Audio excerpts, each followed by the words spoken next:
Exactement, la plénière est fixée, mais ce qu'il faut préciser, c'est qu'il y a eu séparation entre la modification de la Constitution et l'examen du code électoral. Donc il y a quelque chose à apporter au niveau du code électoral, des réaménagements, donc qui ont été reportés. Donc on n'a pas fixé la date pour l'examen des points relatifs au code électoral. Donc ce qu'il y a lieu de faire en commission le 16 et en plénière le 19, c'est effectivement les dispositions relatives à la modification de la Constitution.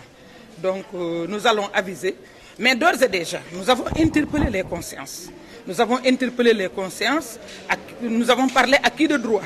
Et nous continuons d'interpeller les chefs religieux et les porteurs d'opinion, les leaders d'opinion, pour leur dire de régler les problèmes par anticipation.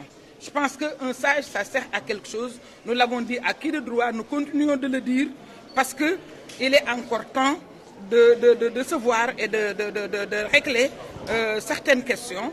Je suis en relation permanente avec le président du groupe majoritaire, M. Aïmerou Gningue, et le président Madi Kenya.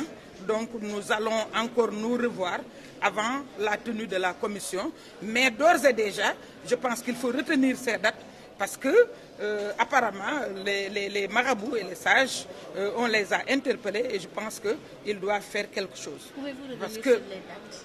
les dates, la commission technique concernant l'examen des dispositions relatives à la modification de la Constitution, la commission technique donc va se tenir le lundi 16 à 9h et la plénière se tiendra le jeudi 19 à 9h.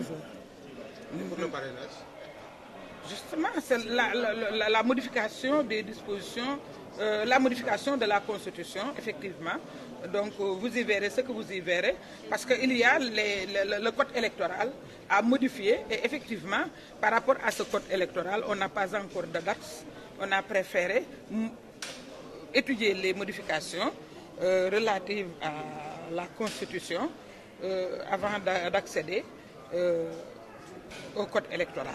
Je ne peux pas le dire, je ne suis pas dans leur pensée, mais ce qui est sûr, c'est que je sors d'une conférence des présidents où on a décidé de nous voir en tant que représentante de non-inscrits, de rencontrer le président Madi Kenya et le président Aïmerou Gningue, le président de la majorité.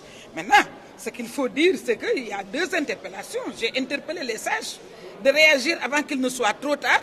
Parce que ce qui se passe, c'est que ceux qui considèrent que le pouvoir est amusant confondent effectivement l'abus de pouvoir et le pouvoir. Et or, au Sénégal, on ne peut pas accepter l'abus de pouvoir.